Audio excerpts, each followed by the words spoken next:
Ma'am, please begin. Okay. Good afternoon. We have all gathered over here for a webinar on finance for startup enthusiasts, and our guest for the webinar is Mr. Vicky Chokshi. Mr. Vicky is a financial advisor and a financial guide with 13 plus years of experience as a financial analyst and a CACS educator. He has turned Master of Financial Analysis. And now, without wasting further time, let us please request Mr. Vicky to start the webinar. Sir, please begin. Thank you, ma'am. Welcome students for the webinar on finance for startup enthusiast. आज के webinar का मेरा main language रहेगा Hindi and I will use English and Gujarati in between, but the main language that I am going to use is Hindi. So let's start this seminar. ये webinar किन लोगों के लिए यूज़फुल रहेगा? ठीक है, तो सबसे पहले it's for students and I know there are so many students joining here. Hello, am I audible? Yes, sir, completely. Yeah. So this webinar will be useful for students because I know so many students are from non-commerce background और finance के बारे में बहुत कुछ हम लोग discuss करने वाले हैं.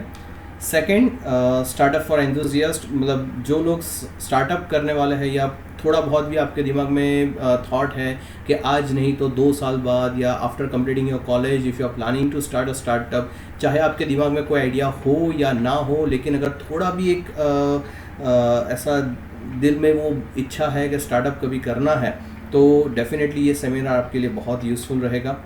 Next is for who want to grow their existing business. अगर आपके फादर का कोई बिजनेस है या फिर already you are running a business but आपको वो बिज़नेस ग्रो करना है या फिर उस बिज़नेस का फाइनेंसेस को थोड़ा बहुत और ज़्यादा डिटेल में अच्छी तरीके से समझना है, तो ये वेबिनार आप लोगों के लिए है. और लास्ट के, चाहे आपके लिए कोई स्टार्टअप का आइडिया आपके दिमाग में नहीं है, चाहे आपका कोई ट्रेडिशनल बिजनेस नहीं है, बट फिर भी आपको फाइनेंस के बारे में कुछ जानना है या फिर कुछ ऐसे इनकम सोर्सेज जानने हैं जिससे कि आप in a student life you can earn something, और even if you are working somewhere और उसके साथ साथ साइड पे कुछ करना है जहाँ से आप इनकम थोड़ा जनरेट कर पाओ, तो उसके लिए भी ये वेबिनार आपके लिए काम लगेगा. लेट्स सी कौन से टॉपिक्स मैं इस वेबिनार में कवर करने वाला हूँ. So first topic is 4 sources of finance for startup. अब स्टार्टअप चालू करना है तो डेफिनेटली पैसों की ज़रूरत पड़ेगी, और पैसे कहाँ से आएंगे?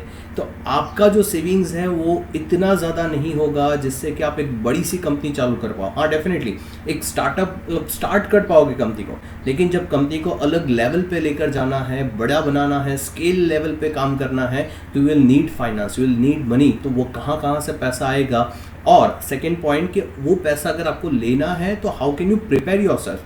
आज से ही आप क्या क्या प्रिपरेशन कर सकते हो ताकि जब अपॉर्चुनिटी आपके सामने आए तो आप किस तरीके से रेडी हो और वो इन्वेस्टमेंट के ऑप्शंस आप ले पाओ. And last, I am going to discuss 16 amazing ways to earn money for students.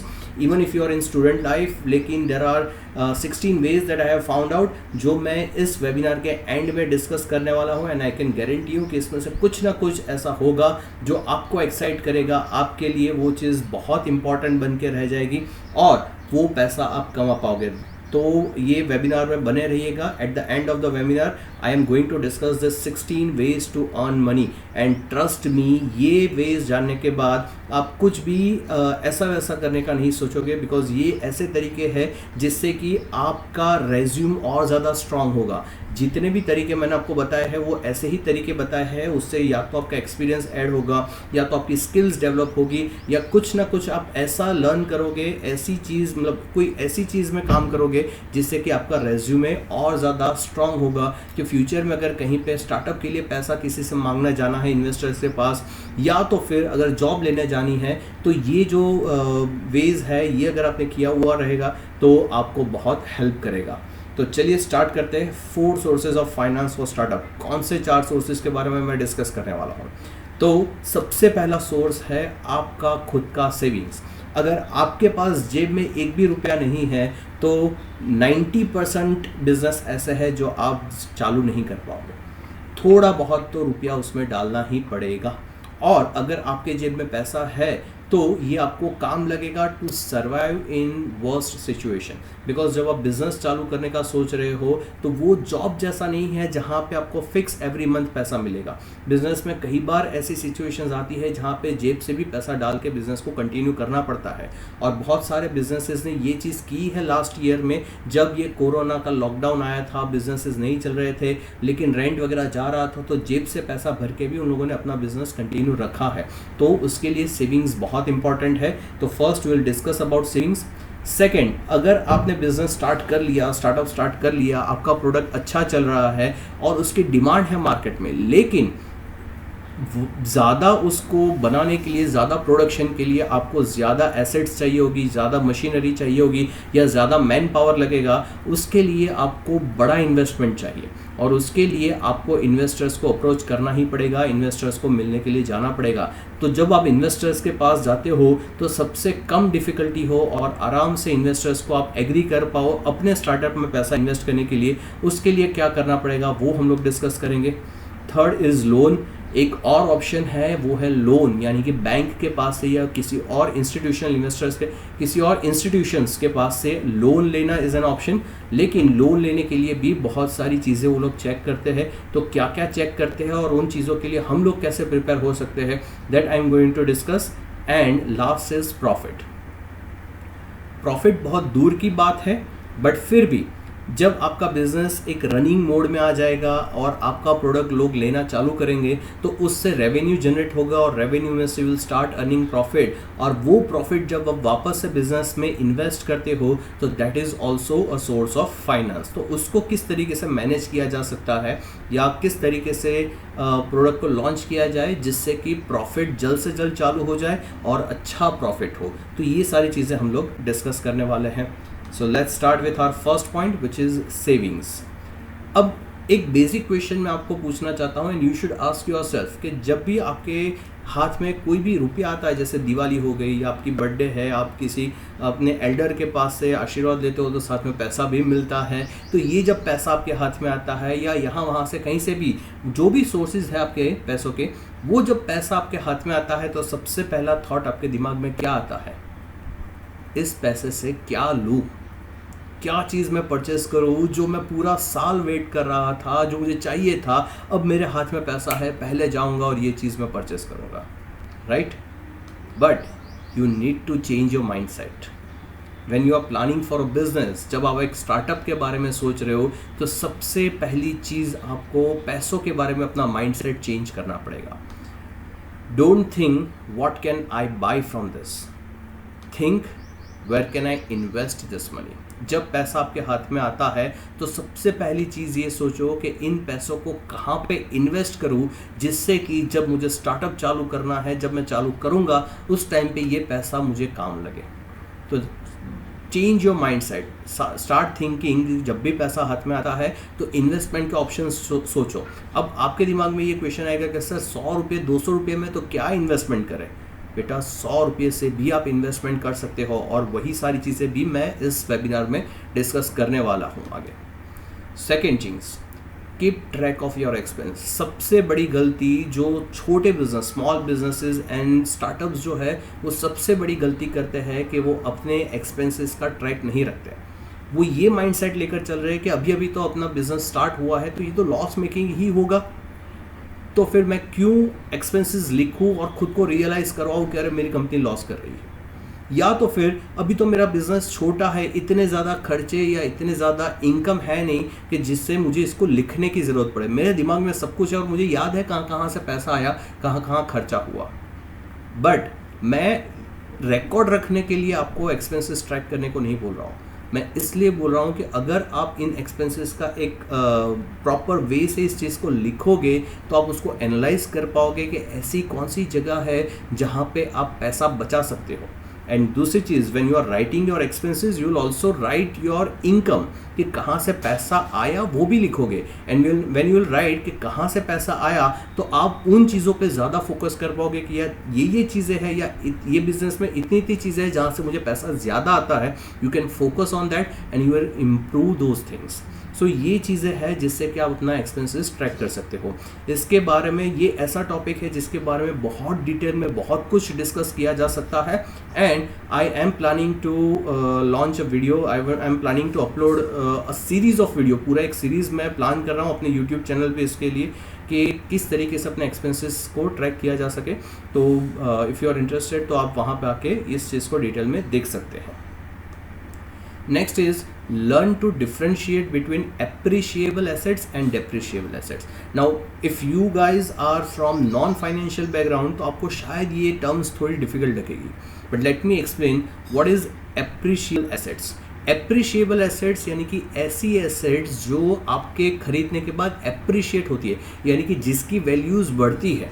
For example अगर आपने कहीं पे घर लिया तो 50 लाख में घर लिया, 2 साल में उसकी प्राइस 60 या 65,000 60 और 65 लाख हो जाती है, तो वो एप्रिशिएट हो रही है उसकी प्राइस। अगर आपने गोल्ड लिया है तो if you see the history of last 40-50 years of gold, तो एवरी ईयर गोल्ड थोड़ा बहुत बढ़ा ही है, गोल्ड कभी कम नहीं हुआ। ऐसा नहीं है कि मैंने 50,000 का गोल्ड लिया और 10 साल के बाद वो 50,000 के गोल्ड की वैल्यू 30,000 हो गई। गोल्ड की वैल्यू ऑलवेज बढ़ती रहती है। तो ऐसे बहुत सारे इन्वेस्टमेंट ऑप्शंस हैं या बहुत सारी ऐसी एसेट्स हैं जिसको एप्रिशिएबल एसेट की कैटेगरी में हम लोग डाल सकते हैं, जिसमें अगर आप पैसा डालते हो तो over a period of time वो पैसा आपका ग्रो होगा। सो ये चीज़ आपको समझनी चाहिए कि कौन सी एसेट एप्रिशिएबल एसेट्स हैं और दूसरा डेप्रिशिएबल एसेट्स यानी कि totally opposite of appreciable asset, यानी कि ऐसी एसेट्स जो एसेट्स डेप्रिशिएट होती है आपके परचेस करने के बाद। जैसे कि मैंने कार ली, तो अगर मैं कार परचेस कर रहा हूँ तो आज अगर मैंने 5 लाख रुपए का एक कार लिया और 2 महीने बाद अगर उसको मैं बेचने के लिए जा रहा हूँ तो डेफिनेटली मुझे 5 लाख या उससे ज़्यादा कभी नहीं मिलेंगे। अगर 5 लाख की कार ली है तो 4,50,000 या शायद 3,50,000 रुपीज़ मुझे मिलेंगे 2 महीने में, तो उसका प्राइस डेप्रिशिएट हो रहा है। या मैंने मोबाइल फ़ोन ले लिया, नया मोबाइल फ़ोन 20,000 रुपये का लिया और फिर मैंने यूज़ किया 1 महीना, 1 महीने बाद जब मैं फ़ोन बेचने जाता हूँ definitely I am not going to get back those 20,000 rupees, उसका प्राइस कम ही होगा। तो ऐसी एसेट्स जिसकी प्राइस लेने के बाद कम हो जाती है उसको हम लोग डेप्रिशिएबल एसेट्स की कैटेगरी में रख सकते हैं। एक बार आप ये समझने लगोगे कि ये एप्रिशिएबल एसेट्स है और ये डेप्रिशिएबल एसेट है, उसके बाद try reduce your spending for depreciable asset. अगर आपके हाथ में पैसा है तो ट्राई करो कि जितना हो सके उतना कम पैसा आप डेप्रिशिएबल एसेट्स में डालो। मतलब कि अगर आपके एग्जिस्टिंग फ़ोन से काम चल रहा है, नया फ़ोन नहीं लेना है। और मैं इसलिए नहीं बोल रहा हूँ कि ज़िंदगी मतलब जलसा ना करो, that is not the purpose. The purpose is that you are planning for a startup. आप ज़िंदगी के ऐसे मोड पे हो जहाँ पे आपको बहुत कुछ अचीव करना है लाइफ में। पूरी लाइफ पड़ी है एंजॉय करने के लिए और करियर बनाने के लिए। अगर करियर बनेगा तो एन्जॉयमेंट अपने आप आएगा, लेकिन अगर आप एंजॉय करोगे तो शायद करियर बाजू में रह जाए। And that's why your focus should be on career. और अगर आपका फोकस अपने करियर पे है, आपके स्टार्टअप पे है, तो पैसों की ज़रूरत पड़ेगी ही पड़ेगी। और अगर आपको पैसों की ज़रूरत पड़ने वाली है तो today is the right time जहाँ से आप पैसा बचाना स्टार्ट करोगे। So try reducing your expenses for depreciable assets, यानी कि ऐसी एसेट्स जहाँ पे लेने के बाद अगर उसकी वैल्यू कम होती है तो मुझे अगर बहुत ज़रूरत है तभी वो चीज़ मैं लूँगा, otherwise I don't want that depreciable assets. And increase your expenses और your spending for appreciable assets, यानी कि ऐसी एसेट्स जिसमें पैसा डालने पे अगर फ्यूचर में पैसा बढ़ने वाला है तो एप्रिशिएबल एसेट में पैसा डालना स्टार्ट करो। अच्छा, ऐसे कौन से ऑप्शन है सर? हम लोग तो स्टूडेंट हैं, हमें तो पॉकेट मनी हार्डली 2,000-3,000 मिलता है, उसमें बचता है 500 रुपया 700 रुपया, तो महीने के 500-700 रुपये कहाँ पे मैं कोई घर लेने जाऊँगा? आप 50 लाख के घर की बात करो या गोल्ड की बात करो जिसकी प्राइस 50-60,000 है, 500 रुपये में ये चीज़ कैसे आएगी? So let me give you some options. Sovereign gold bond, now this are bonds, this are not actual gold, ठीक है। और ये सोवरिन गोल्ड बॉन्ड जो है वो गवर्नमेंट इश्यू करती है, हर 2-3 महीने में एक बार वो इसका इश्यू लाती है। तो आप अपनी बैंक के थ्रू इसमें या फिर डिमैट अकाउंट है तो डिमैट अकाउंट के थ्रू सोवरिन गोल्ड बॉन्ड में इन्वेस्ट कर सकते हो। The minimum quantity of investment that you can purchase is 1 gram of gold. तो गोल्ड का जो भी प्राइस चल रहा है मार्केट में उसका 1 ग्राम का प्राइस मतलब कि 5-6 हज़ार के आसपास का इन्वेस्टमेंट होता है। अभी गोल्ड का प्राइस 52,000 के आसपास चल रहा है, तो 1 ग्राम का प्राइस कुछ 5,000 के आसपास रहेगा। सो ये 5,000 के आसपास 2-3 महीने में एक बार इन्वेस्टमेंट करने के लिए बोल रहा हूँ। एंड मैं ये भी नहीं बोल रहा हूँ कि हर इश्यू पे इन्वेस्ट करो। अगर पॉसिबल है तो हर 6 महीने में, साल में एक बार जब 5,000 आपके हाथ में है तब जाके आप सोवरेन गोल्ड बॉन्ड में इन्वेस्ट करो। Second is real estate bonds, rate, इसके बारे में आपको थोड़ा बहुत खुद से सर्च करना पड़ेगा। Third is mutual funds. Mutual funds are best investment for students, best investments for those people who are not earning much and who are not able to save much। मतलब सेविंग्स 100 रुपया, 200 रुपया, 500 रुपया हो रहा है तो mutual fund is an option जहाँ पे आप हर महीने सिर्फ 100 रुपया डाल के भी SIP स्टार्ट कर सकते हो। SIP यानी सिस्टमेटिक इन्वेस्टमेंट प्लान, जहाँ पे आपको एक ऑप्शन दिया जाएगा, हर महीने आप उसमें एक फिक्स अमाउंट डालोगे एंड वो पैसा जैसे जैसे आपके फंड की वैल्यू बढ़ती जाएगी वैसे वैसे आपने जो पैसा डाला है उसका भी वैल्यू बढ़ता जाएगा and after some period of time आपका पैसा आपको वापस मिलेगा, प्लस उसके ऊपर रिटर्न्स जो भी जनरेट हुए होंगे वो भी आपको वापस मिलेंगे। So that is also very good option. Next is PPF account. PPF account में कुछ लिमिटेशंस है, कुछ कंडीशंस है, but still it is very good to have a PPF account. हालांकि PPF अकाउंट ज़्यादातर जिन लोगों को इनकम टैक्स में रिबेट चाहिए वो लोग ज़्यादा यूज़ करते हैं, but from students point of view PPF account will help you to regularly invest money in something। जहाँ पे 3 साल का या 5 साल का लॉक इन पीरियड होता है। लॉक इन पीरियड क्या होता है कि आज आपने पैसा डाला तो 5 साल से पहले आप वो पैसा विड्रॉ नहीं कर सकते। तो PPF अकाउंट में डालने से पहले ये सोच लेना कि आपका स्टार्टअप का डेडलाइन क्या है, मतलब when you are planning to start your startup. अगर 2 साल के बाद स्टार्टअप स्टार्ट करना है then PPF account is not a good option, because उसमें पैसा डाला तो 5 साल से पहले आपको पैसा वापस नहीं मिलेगा। तो ये आपको सोचना है कि कौन सा ऑप्शन लेना है। बट अगर आपको यही जानना है कि बस मुझे पैसा इन्वेस्ट करना है और फिर अभी ज़रूरत नहीं है पैसों की, I can wait for 5 years, तो फिर आप PPF अकाउंट का ऑप्शन ले सकते हो। Next is invest in good small companies of your friends और रिलेटिव्स। अच्छा, ये एक बहुत अच्छा ऑप्शन है जो जनरली कोई डिस्कस नहीं करता। इवन मैंने बहुत सारे इन्वेस्टमेंट के भी वीडियोस देखे, लेकिन ये चीज़ कोई डिस्कस नहीं करता। अगर आपके फ्रेंड सर्कल में कोई बंदा है जो स्टार्टअप स्टार्ट करना चाहता है, अगर आपका कोई रिलेटिव है जो एक छोटी सी कंपनी या स्टार्टअप स्टार्ट करना चाहता है लेकिन पैसों की वजह से वो थोड़ा बहुत नहीं कर पा रहा है या वो थोड़ा दिक्कत फेस कर रहा है, तो और अगर आपके पास पैसा इकट्ठा हुआ है, भले ही उसको 1 लाख की ज़रूरत है और आपके पास 5,000 है, तो you give him this 5,000 rupees और बोलो कि तेरी जो कंपनी है उसमें मैं एक्टिव इन्वेस्टर नहीं रहूँगा, मैं तेरी कंपनी में कभी भी ऑफिस में आके बैठूंगा नहीं, कभी भी कोई चीज़ बेचने नहीं जाऊँगा, मैंने सिर्फ तुझे पैसा दिया है तेरी कंपनी को रन करने के लिए और मुझे ये पैसा भी वापस नहीं चाहिए, मुझे ओनरशिप में इंटरेस्टेड है। यानी कि आज पूरी कंपनी तेरी है, after giving 10,000 your company I will be the owner of 10% of your company. तो 1 लाख का कंपनी है, उसमें आपने 10,000 लगाया तो आप 10% के ओनर हो गए। कल जाके अगर वो कंपनी काफ़ी अच्छा करती है और 10 करोड़ की कंपनी बनती है तो आपका ये 10,000 रुपया 1 करोड़ बन सकता है। Yes, so this is also a very good option, but before doing that उसका जो आइडिया है उसको काफ़ी अच्छे से एनालाइज करो कि सच में ये आइडिया मार्केट में चलेगा कि नहीं चलेगा। जो बंदा कंपनी स्टार्ट कर रहा है just because he is your friend पैसा मत दे दो, देखो कि क्या सच में उसके पास वो स्किल, एक्सपीरियंस, क्वालिफिकेशन है कि वो ये कंपनी रन कर पाएगा और उस लेवल पे लेकर जा सकता है, तभी उस कंपनी में इन्वेस्ट करो। Next topic that we are going to discuss is investment.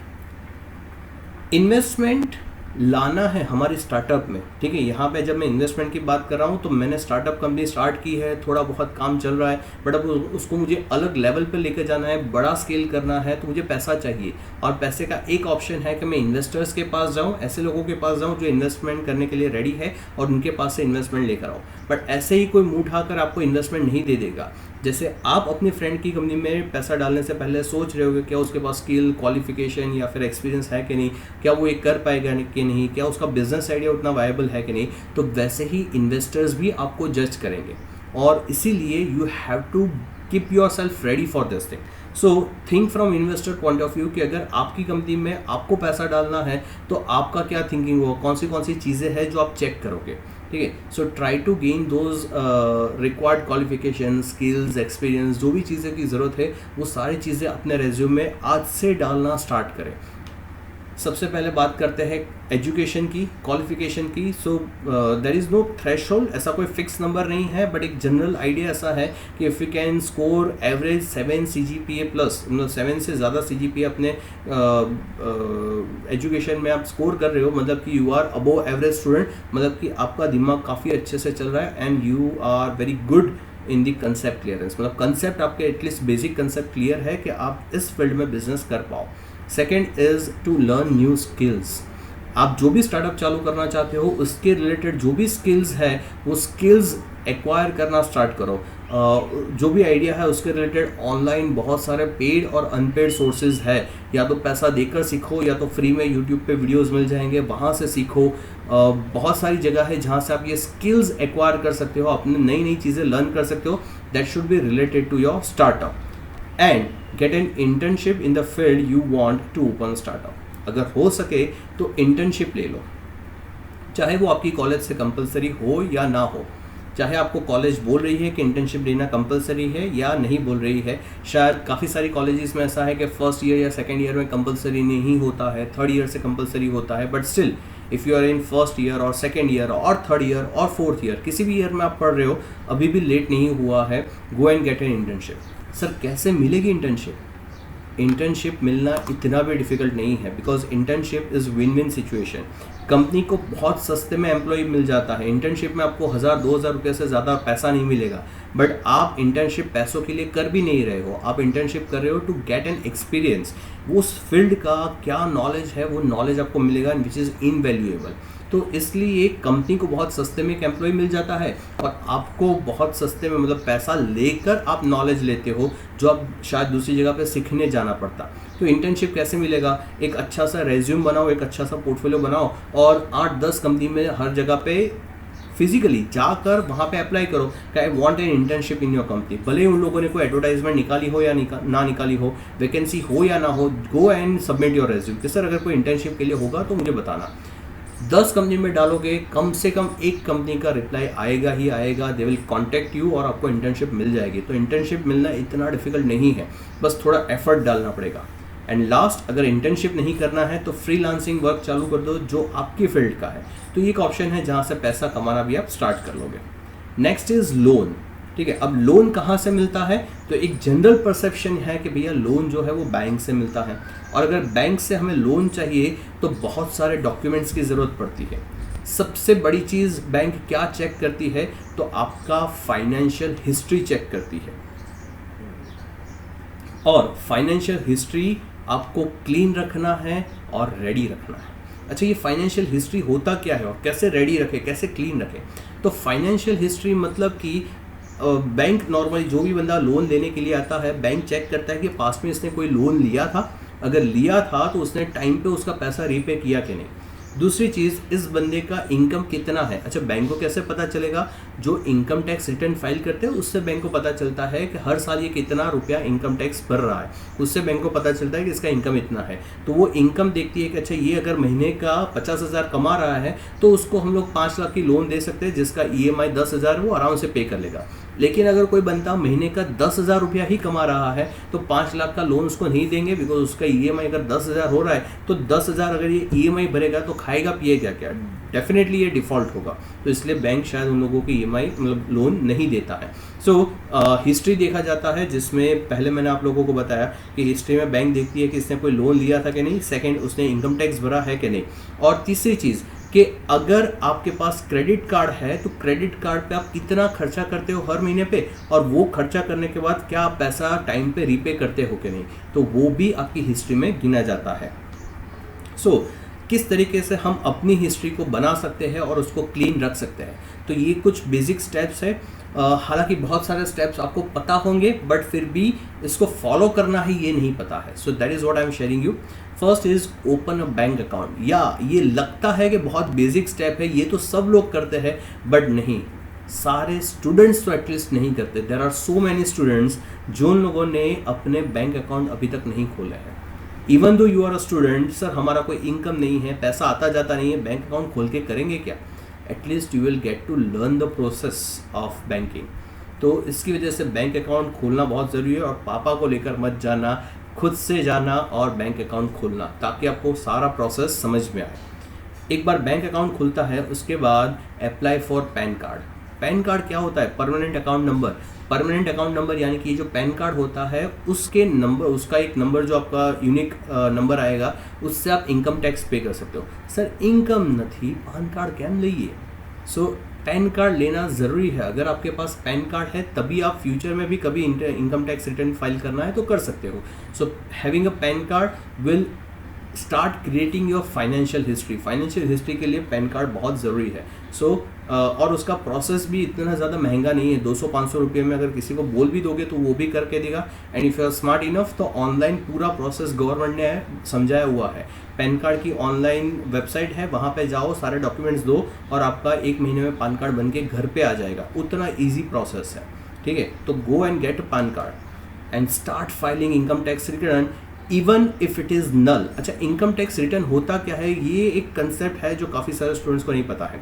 अगर मैं कोई इनकम अर्न कर रहा हूँ, मुझे कहीं से इनकम मिल रही है, तो जो मेरा इनकम का सोर्स है, यानी कि किसी कंपनी में अगर मैं जॉब कर रहा हूँ तो वहाँ से वो लोग मेरा इनकम, मान लो कि मेरा इनकम 50,000 रुपीज़ है, तो 50,000 पूरा मुझे वो लोग देते नहीं है।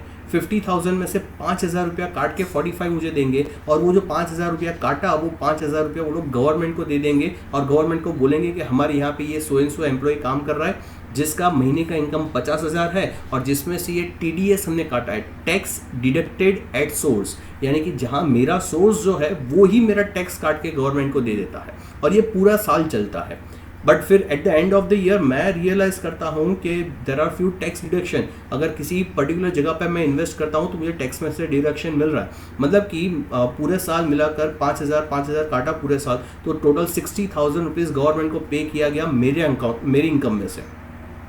बट बाद में मैंने रियलाइज़ किया कि मेरा जो टोटल टैक्स होना चाहिए वो 20,000 ही होना चाहिए, तो 40,000 रुपये एक्स्ट्रा गया है। इसीलिए मैं गवर्नमेंट को टैक्स रिटर्न फाइल करूँगा। रिटर्न यानी कि आई विल आस्क गवर्नमेंट कि मेरा टैक्स 20,000 ही होता है, ये मेरा कैलकुलेशन है और बाकी का 40,000 मुझे रिटर्न कर दो, और गवर्नमेंट रिटर्न कर भी देती है अगर आपका कैलकुलेशन सही है तो, ठीक है। बट ये तो बात हुई कि अगर मैं इनकम कमा रहा हूं तो, लेकिन आप इनकम अगर नहीं कमा रहे या फिर आपका इतना बड़ा इनकम नहीं है कि जहां पे टैक्स भरना पड़े, तो फिर क्या करें? तो भी टैक्स रिटर्न फाइल करो। बिकॉज जब भी आप लोन लेने जाओगे तो उसके लिए कम से कम 3 साल का आपका इनकम टैक्स रिटर्न चाहिए होगा, कम से कम 3 साल का। एंड आपको बहुत सारे ऐसे लोग मार्केट में मिल जाएंगे जो 100 रुपये में आपका टैक्स फाइल करके देंगे। अगर आप चाहो तो खुद से भी ये चीज़ सीख सकते हो कि किस तरीके से रिटर्न फाइल करें। उसके लिए भी यूट्यूब पे बहुत सारे वीडियोस अवेलेबल है, ठीक है। So try to learn. If you don't have time to learn तो आस्क समवन। काफ़ी लोग ऐसे मिल जाएंगे सो जो 100-200 रुपये में आपका टैक्स फाइल करके देंगे। पूरे साल का 100 रुपया देना है और टैक्स फाइल करना है। बट ये चीज़ आपको जब आप लोन लेने जाओगे तब बहुत काम लगेगी। और रिमेंबर, जब आप स्टार्टअप चालू कर रहे हो, एक स्टेज ऐसा आएगा ही आएगा जब आपको बैंक से लोन लेना पड़ेगा। और आजकल गवर्नमेंट ने बहुत अच्छी स्कीम्स लॉन्च की है फॉर लोन्स, तो उन स्कीम्स का भी अगर आपको फ़ायदा उठाना है तो आपको ये अपना फाइनेंशियल हिस्ट्री क्लियर रखना पड़ेगा। तो उसके लिए भी आपको ये इनकम टैक्स रिटर्न फाइल करना है। Next is apply and get credit card if you are eligible. Being a student, it is very difficult to get credit card. बहुत difficult है कि आपको credit card मिल जाए because you don't have any final history. But when you will start filing return, तो दो साल के आसपास का अगर आपने रिटर्न फाइल किया है तो उसको देखकर काफ़ी सारे बैंक्स होंगी जो आपको क्रेडिट कार्ड देने के लिए एलिजिबल कर देगी and you will get the credit card. अब मार्केट में क्रेडिट कार्ड का एक जो इम्प्रेशन है वो बहुत ख़राब है। ऐसा माना जाता है कि क्रेडिट कार्ड जो है उससे डेट बढ़ती है if you can not manage it in proper way.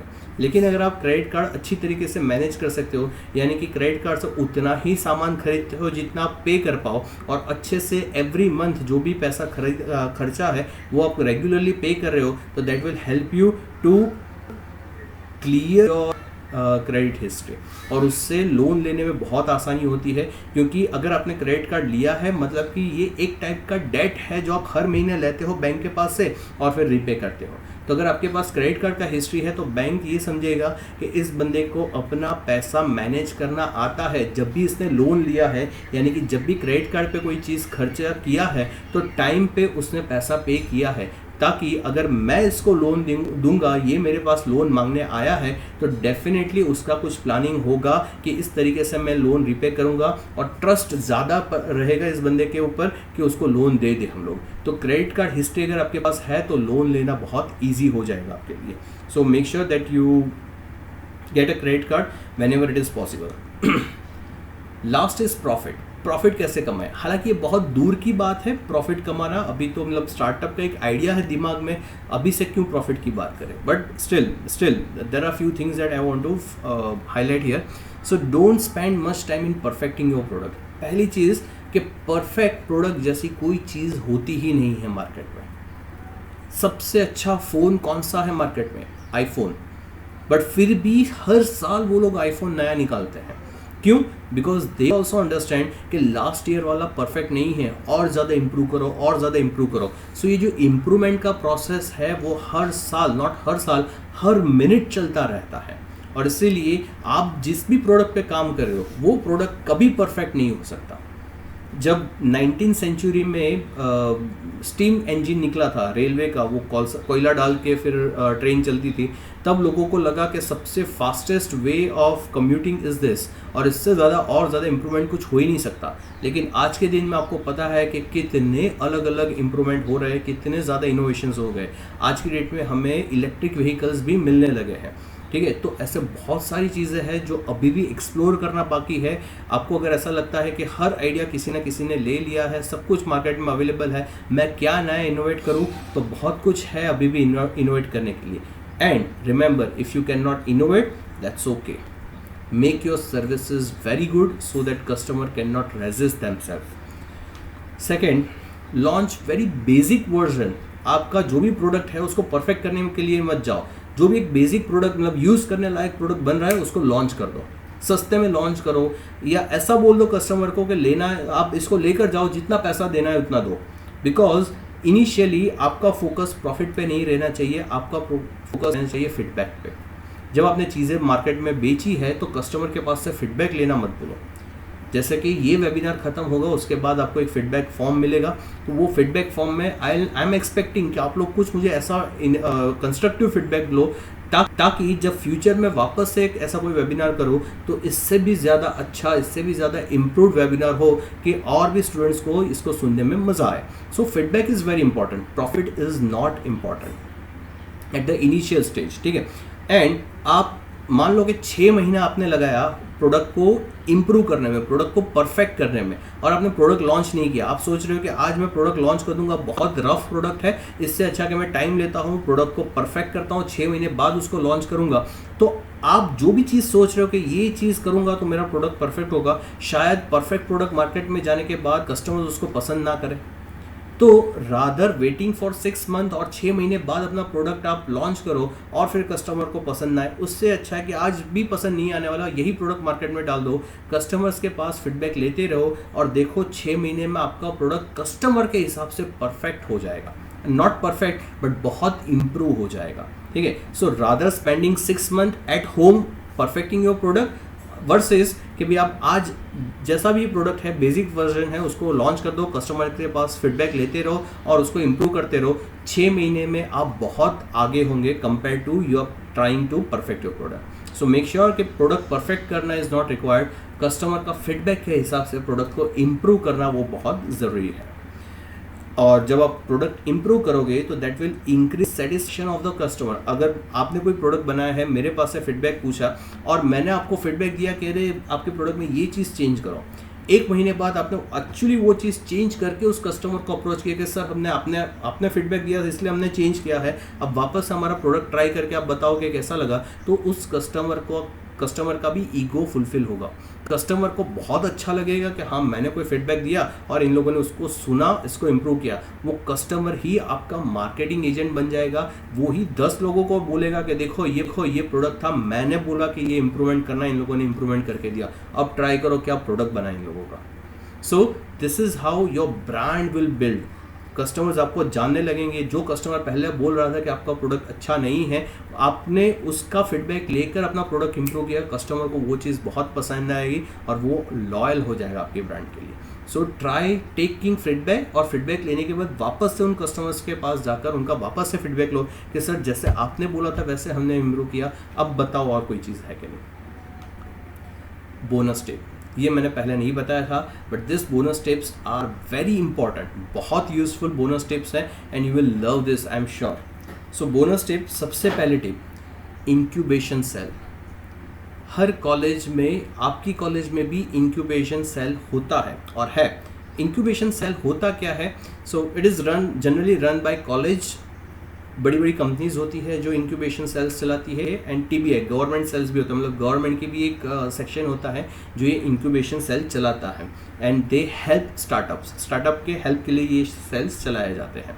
So incubation cell basically होता क्या है कि आपके पास अगर कोई आइडिया है, बेसिक एक आइडिया है, तो वो आइडिया लेकर आप जाते हो, you are a college student, you go to college. हाँ, ये ज़रूरी है कि अगर आप एक्स स्टूडेंट हो, यानी कि कॉलेज पास करके निकल गए, तो शायद कॉलेज आपको आपके आइडिया को एंटरटेन ना करे, बट अगर आप स्टूडेंट हो तो डेफिनेटली इंक्यूबेशन सेल वाले आपके आइडिया को सुनेंगे, और अगर आपका आइडिया वायबल लगता है तो वो आपको मेंटरशिप देंगे, आपको पैसा देंगे, और they will help you to find investors.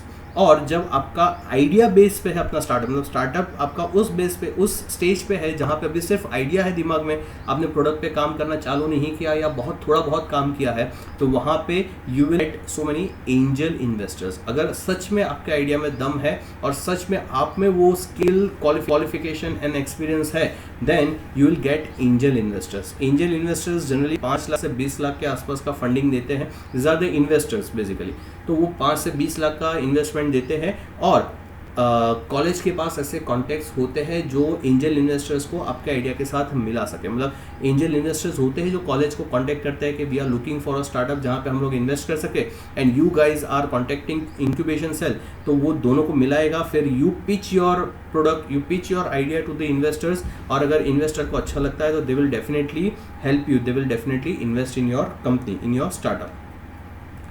एक बार आप ये इंक्यूबेशन सेल वाले स्टेज से पास हो जाते हो, मतलब कि आपको एक इन्वेस्टमेंट मिल गया है, आपका प्रोडक्ट थोड़ा बहुत बन चुका है, लेकिन फिर मतलब प्रोडक्ट बन के मार्केट में आया है, बट उसको भी मार्केटिंग कैसे करें या फिर आगे और भी मेंटरशिप चाहिए, तो उसके लिए इससे एक स्टेप आगे, मतलब इंक्यूबेशन सेल से निकलने के बाद next step that you can contact is accelerator sales.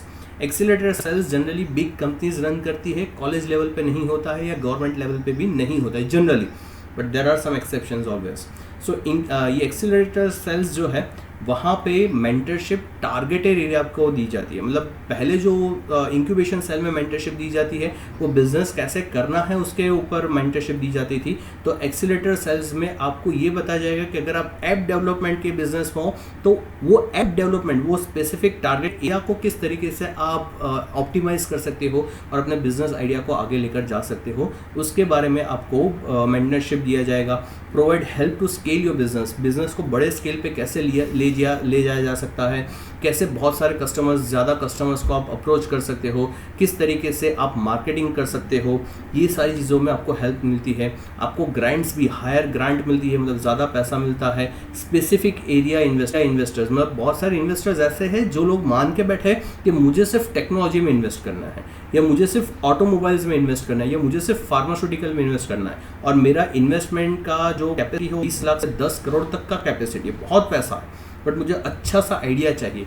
तो ये इस तरीके के इन्वेस्टर्स जो होते हैं, जो स्पेसिफिक एरिया इन्वेस्टर्स होते हैं, वो आपको एक्सीलरेटर सेल्स के कैटेगरी में मिल जाएंगे, which are also called venture capitals. मतलब कि ऐसा नहीं है कि बिजनेस स्टार्टिंग एरिया पे है, सिर्फ थॉट है तो वहाँ पे वो लोग इन्वेस्ट नहीं करेंगे, लेकिन आपने अगर एक प्रोडक्ट डेवलप कर लिया है, मार्केट में गए हो, you are struggling, you are trying to establish your company, और जब आप ऐसे इन्वेस्टर्स को जाकर मिलते हो तो ये इन्वेस्टर्स आपको हेल्प कर सकते हैं और काफ़ी पैसा, और इन इन्वेस्टर्स का खुद का भी एक नेटवर्क होता है। And there are so many early testers, मतलब ऐसे बहुत सारे कस्टमर्स होते हैं जिनको ये बताया जाता है कि ये कंपनी नई है, ये लोग अभी भी इन एक्सपीरियंस है, बट इन लोगों ने प्रोडक्ट बनाया है, you take this product, buy this product, try करो और फीडबैक दो। And they will give you benefit, मतलब डाउट ऑफ बेनिफिट देंगे कि अच्छा ये नई कंपनी है तो मिस्टेक्स हो सकती है, and they will tell you कि ये चीज़ें हैं जिस पे इम्प्रूव करो. That is very good way to get customer feedbacks and very good way to get customers also. So ये accelerator cell is excellent way. So incubation cell, accelerator sales.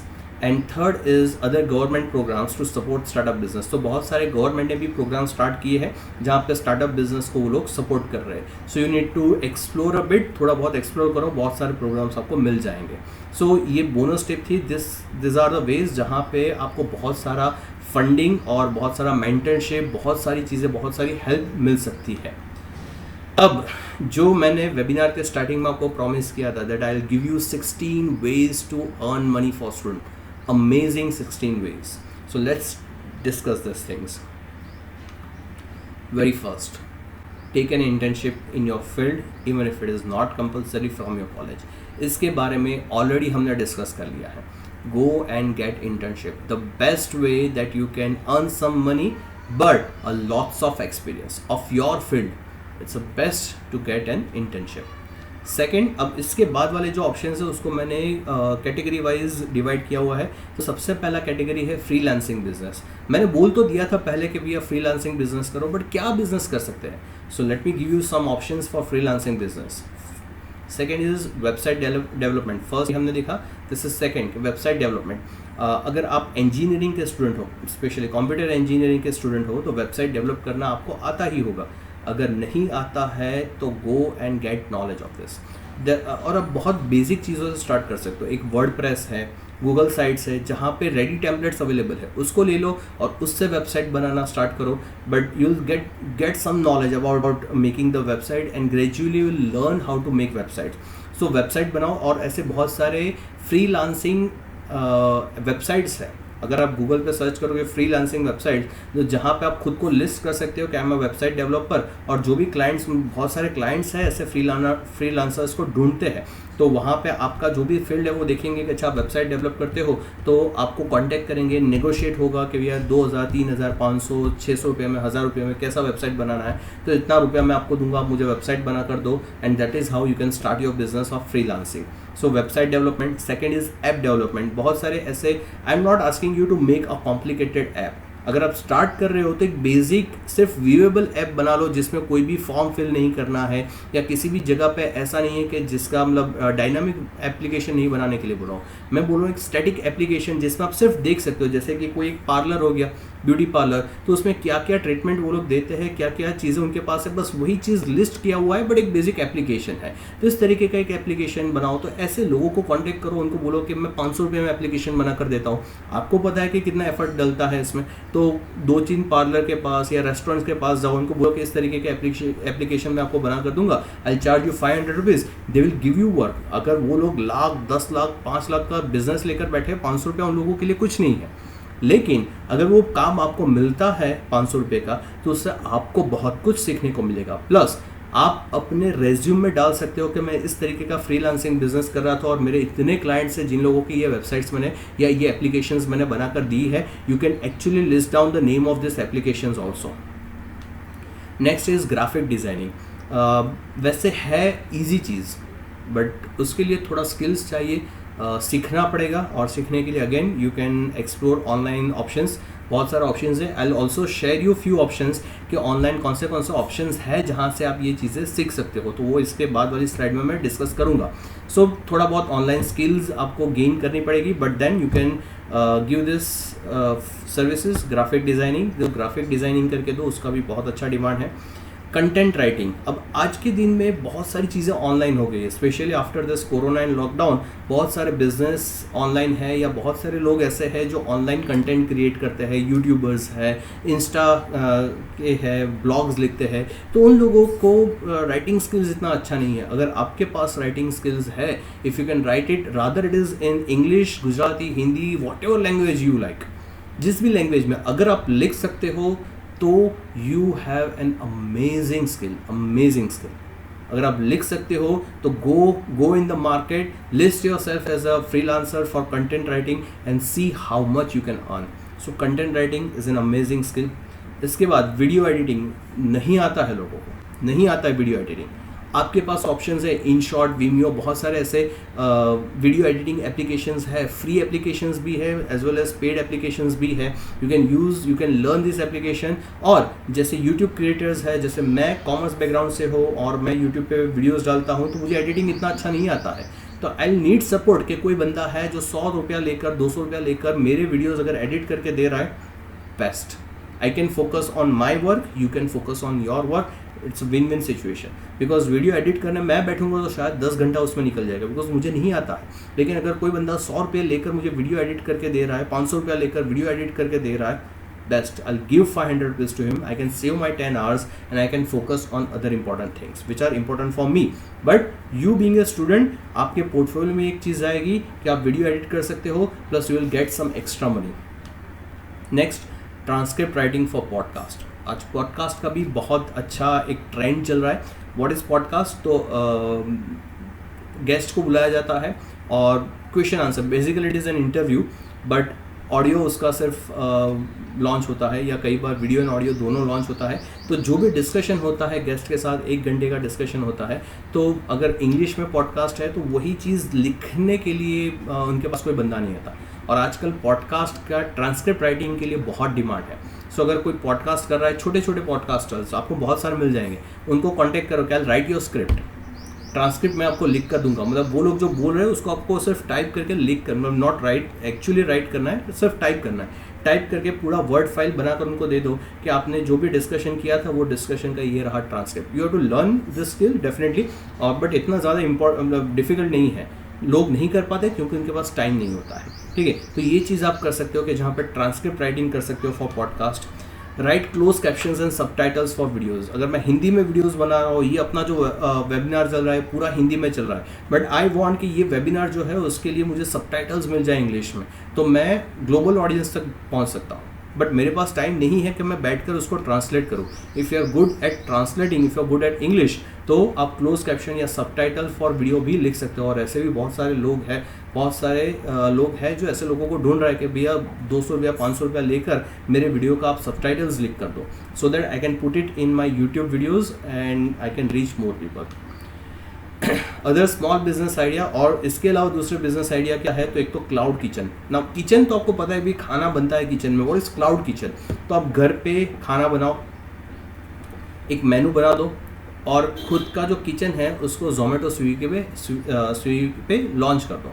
तो orders आएंगे, आप घर से ही चीज़ें बनाकर उन लोगों को भेजोगे। आपका टाइम भी वहाँ पे, आपको टाइम भी आप सिलेक्ट कर सकते हो। मैं रात को 7 से 9 ही काम करूँगा या 7 से 10 ही काम करूँगा। You can select your timing और उस टाइम पे आप वो खाना बनाकर बेचोगे। लेकिन रेस्टोरेंट नहीं है, डाइनिंग नहीं आएगा, लोग आएंगे नहीं, आकर बैठेंगे नहीं, सिर्फ आप चीज़ें बनाकर उन लोगों को दोगे। सो दैट इज़ क्लाउड किचन। क्या अगर आपको कुकिंग का शौक है, आपकी 2, 3, 4, 5 ऐसे रेसिपीज़ है जो बहुत अच्छी बनती है, you can start cloud kitchen. 10 sell clothes. कपड़े बेचना, मैं ये नहीं बोल रहा हूँ कि दुकान खोलो या रास्ते पे जाकर कपड़े बेचो, लेकिन अगर कॉलेज में कोई फेस्टिवल है, यूथ फेस्टिवल है या ऐसा कुछ चल रहा है, या फिर बॉम्बे में या बहुत सारे ऐसी जगह है जहाँ पे बहुत सस्ते में कपड़े मिल जाते हैं, अगर आपको वो जगह पता है तो वहाँ से थोड़े बहुत कपड़े लेकर आओ। फ्रेंड्स जो है उन लोगों को बोलो किस तरीके के कपड़े मैं लाया हूँ, अगर किसी को परचेस करना है तो बोलना। एक छोटे लेवल पे आप इस तरीके का बिजनेस भी कर सकते हो। और याद रखना, कोई भी बिजनेस छोटा नहीं होता। अगर पैसा मिल रहा है और आप कुछ गलत नहीं कर रहे हो, you can definitely do it. Next is teach students. This is amazing activity, बहुत अच्छा। आई बीइंग अ टीचर, मैं बच्चों को पढ़ाता हूँ और मुझे पता है कि ये चीज़ मुझे कितना हेल्प करती है लाइफ में। सो अगर आप बच्चों को पढ़ाते हो तो उससे आपका खुद का नॉलेज बढ़ता है, बिकॉज उनको पढ़ाने से पहले खुद को रीड करना पड़ता है। अगर आप 3rd या 4th सेमेस्टर में हो और 1st सेमेस्टर के बच्चों को पढ़ा रहे हो, तो 1st सेमेस्टर के बच्चों को पढ़ाने के लिए भी खुद को आपको पहले 1st सेमेस्टर के कंसेप्ट समझने पड़ेंगे और उस लेवल तक समझने पड़ेंगे ताकि आप उसको समझा पाओ।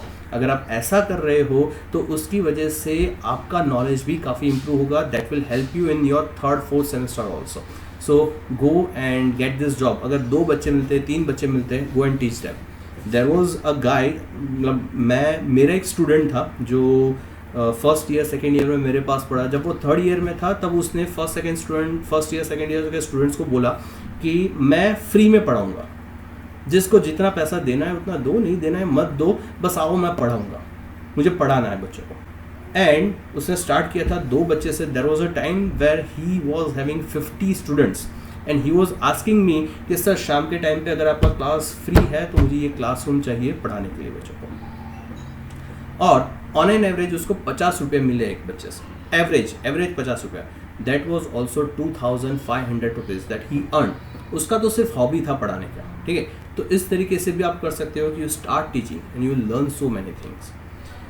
Earn while you sleep business, ऐसे बिजनेसेस जो एक बार काम किया फिर सालों साल उससे आपको पैसा मिलता रहेगा. अच्छा, ऐसे भी बिजनेस होते हैं? जी हाँ, होते हैं. कौन से बिजनेस देखते हैं. Make an app and launch it on Android and iOS platform. App बनाने में बहुत टाइम लगेगा. मतलब वो जो हमने पहले ऐप की बात की थी, ऐसे ऐप की बात नहीं कर रहा हूँ. 1 पेज ऐप नहीं, थोड़ा कॉम्प्लिकेटेड, इसमें कोई फीचर हो, कोई गेम बना दिया आपने, टाइम लगेगा. बट एक बार वो ऐप आपने लॉन्च कर दिया, उसके बाद सिर्फ इम्प्रूवमेंट करने हैं. और जब भी कोई वो ऐप डाउनलोड करेगा, यूज़ करेगा, you will keep earning money. तो वो पैसा आपको कमा कर देता रहेगा ऐसे एप्लीकेशंस. 13, start YouTube channel. बहुत कॉमन है, बहुत लोग आजकल कर रहे हैं, बट सबके लिए स्कोप है. अगर आपने किसी एक चैनल को सब्सक्राइब किया तो उसी जोनर के दूसरे चैनल को आप सब्सक्राइब नहीं करोगे, ऐसा नहीं है. और इसीलिए सब्सक्राइबर्स मार्केट में है तब तक यूट्यूब चैनल चलते रहेंगे. यूट्यूब चैनल पे मान लो, मतलब ऑफकोर्स मेहनत बहुत है, 2-3 साल लगते हैं वीडियोस को वायरल करने में या 10,000 1 लाख सब्सक्राइबर्स मिलने में. बट एक बार ये मेहनत कर लेते हो, उसके बाद आपने जो वीडियोस डाले हैं वो पुराने वीडियोस भी अगर कोई देखता है तो उससे भी आपको पैसा मिलता रहेगा, क्योंकि उसमें ऐड चलते हैं तो उसके ऊपर पैसा मिलता रहेगा. 14, make a course and sell it online. और मैं ये नहीं बोल रहा हूँ कि आप जिस भी चीज़, मतलब जो पढ़ाई कर रहे हो उसी के रिलेटेड कोर्स बनाओ. अगर आपको पियानो अच्छे से आता है उसका कोर्स बना दो. अगर गाना आता है, अगर डांस आता है, पेंटिंग आती है, जो भी चीज़ आपको पसंद है उसका थोड़ा बहुत बेसिक से थोड़ा ज़्यादा नॉलेज अगर आपके पास है तो 1-1 घंटे के या आधे घंटे के 5-10 वीडियोस बनाओ, एक कोर्स बना दो. उसका एक कोर्स स्ट्रक्चर होना चाहिए कि पहले, सेकंड, थर्ड, फोर्थ लेक्चर में ये चीज़ आप सिखाओगे. इस तरीके का कोर्स बनाओ और ऑनलाइन उसको बेचना चालू करो. अगर और ज़्यादा जानना है कि कैसे ऑनलाइन बेचना है, just Google it, how to sell courses online and you will get so many options के. ये तरीके हैं जिससे कि आप अपने कोर्सेज ऑनलाइन बेच सकते हो. तो मेक अ कोर्स, एक बार कोर्स बनाया फिर ऑनलाइन बेचना है. अगर आपका कंटेंट ऐसा है जो रेगुलर अपडेट करने की ज़रूरत नहीं है, जैसे कि सरगम, तो म्यूज़िक में देयर आर 7 सुर, 7 सुर होते हैं, सरगम होते हैं, सारे गाँव पधनी सा, ये आपने समझाया तो ये कभी भी चीज़ चेंज नहीं होने वाली है. ठीक है, तो इस तरीके की अगर कोई चीज़ है तो आपको अपने कोर्स को अपडेट करने की भी ज़रूरत नहीं. एक बार कोर्स बनाया, जब तक लोग वो कोर्स लेते रहेंगे, जब तक लोग वो चीज़ देखते रहेंगे, आप पैसे कमाते रहोगे. सो कोर्स बनाओ और उसको ऑनलाइन सेल करो. एफिलिएट मार्केटिंग, अगर आपके कॉलेज में बहुत सारे कॉन्टैक्ट हैं, सिर्फ कॉलेज में नहीं बट ऑनलाइन, ऑन इंस्टाग्राम या फिर फेसबुक पे बहुत सारे कॉन्टैक्ट है, से फॉर एग्जांपल मोर देन 1000, अगर 1000 से ज़्यादा आपके कॉन्टैक्ट है तो आप एफिलिएट मार्केटिंग कर सकते हो. एफिलिएट मार्केटिंग क्या होता है, तो अमेज़ॉन पे आपका खुद का एक पेज क्रिएट होता है जहाँ पे दूसरे लोग जो प्रोडक्ट को बेच रहे हैं वही प्रोडक्ट आप अपने पेज पे ऐड करोगे तो आपका एक यूनिक लिंक जनरेट होगा. प्रोडक्ट वही है, बस लिंक आपका होगा. वो लिंक आप जब लोगों को देते होगे, इस लिंक से चीज़ें परचेस करो, और अगर कोई बंदा उस लिंक को क्लिक करके उसके ऊपर से कोई प्रोडक्ट परचेस करता है तो उसका थोड़ा बहुत कमीशन आपको मिलता है. और जब तक लोग वो लिंक से चीज़ें परचेस करते रहेंगे तब तक आपको उसका कमीशन मिलता रहेगा. सो दैट इज़ एफिलिएट मार्केटिंग. ये फ्लिपकार्ट, अमेज़ॉन, जितने भी ऑनलाइन शॉपिंग ऐप्स है वो सारे ये एफिलिएट मार्केटिंग का प्रोग्राम चलाते हैं. You just need to go and search for that. If you search it, definitely you will get so many information about this. And the last, अगर किसी field में आपको बहुत अच्छा नॉलेज है तो राइट एन ई बुक. एक ई book बोल रहा हूँ, मतलब ऑनलाइन बुक लिखो और उसको पब्लिश कर लो. अमेज़ॉन पे आराम से पब्लिश हो सकता है. ठीक है, सो और फ्री में पब्लिश होता है. तो अमेज़ॉन को क्या मिलेगा, जब आपका बुक कोई परचेस करेगा तो उसमें से अमेज़ॉन 20%, 30% कमीशन लेगा और बाकी का पैसा आपको मिल जाएगा. 9 रुपये, 29 रुपये, 19 रुपये, 39 रुपीज़, 49 रुपीज़, ऐसी भी प्राइस रख सकते हो अपनी बुक्स की. And you can sell your books बहुत सस्ते में. 20-25 रुपये का ई बुक मिलता है तो आराम से कोई भी परचेस भी करेगा अगर आपका कंटेंट सच में स्ट्रांग है तो, और उसके ऊपर से आपको पैसे भी मिलते रहेंगे. ठीक है, अच्छा, ये सारी चीज़ें जो है इसको करने के लिए मैंने आपको पहले बताया था कि there are courses. Online courses हैं, देयर आर ऑनलाइन ऑप्शंस जहाँ से आप ये चीज़ें सीख सकते हो. So few sources that I want to discuss. Website and applications for free courses. One is Coursera नाम की उनकी एप्लीकेशन भी है, उनकी वेबसाइट भी है. वहाँ पे बहुत सारे thousands of free courses are there and सारी फील्ड के कोर्सेज आपको मिल जाएंगे. आप चाहे कुकिंग ले लो, चाहे ऐप डेवलपमेंट ले लो, या चाहे फाइनेंस ले लो, सबके कोर्सेज आपको फ्री में मिल जाएंगे. सेकेंड इज़ यूडेमी के ऊपर भी मिल जाएगा. एक अनअकैडमी है, उस पर भी फ्री कोर्सेज. ये यूडेमी अनअकैडमी है, उसमें सारे कोर्सेज फ्री में नहीं मिलेंगे. कुछ एडवांस कोर्सेज है जो पेड होते हैं, लेकिन बहुत सारे कोर्सेज आपको फ्री में मिल जाएंगे. Last, the most important thing, because if you are from non-financial background and if you are planning to start a startup, तो आपको अपनी फील्ड के बारे में तो पता होना चाहिए, लेकिन सबसे important is get educated yourself about finance and money. क्योंकि आप एप्लीकेशन डेवलपमेंट के लिए किसी पे डिपेंडेंट रह सकते हो. एक बंदे को हायर कर लो, उसको बोल दो कि एप्लीकेशन डेवलप तू कर, मैं कस्टमर्स ढूंढ के लाऊंगा, तेरी एप्लीकेशन मैं अप्रूव करके उसको बेच दूंगा. बट जो पैसा आता है वो तो खुद से ही मैनेज करना पड़ेगा. बिकॉज आप ये जो भी मेहनत कर रहे हो, जितना भी कर रहे हो, वो सारी चीज़ें कर रहे हो पैसे के लिए. ठीक है. सो फाइनेंस मनी एक चीज़ ऐसी है कि चलो ऐसा बंदा आपको मिल भी जाता है जो आपका फाइनेंस और मनी मैनेज कर लेगा, बट स्टिल आपको उसमें इन्वॉल्व रहना ही पड़ेगा, because trust issue is always going to be there. ठीक है. सो आपको पैसा और फाइनेंस के बारे में पता होना बहुत ज़रूरी है. कैसे पता चलेगा? There are so many paid as well as unpaid courses online. बहुत सारे पेड अनपेड कोर्सेज है, जाओ ढूंढो, बहुत कुछ मिल जाएगा आपको पैसे कर.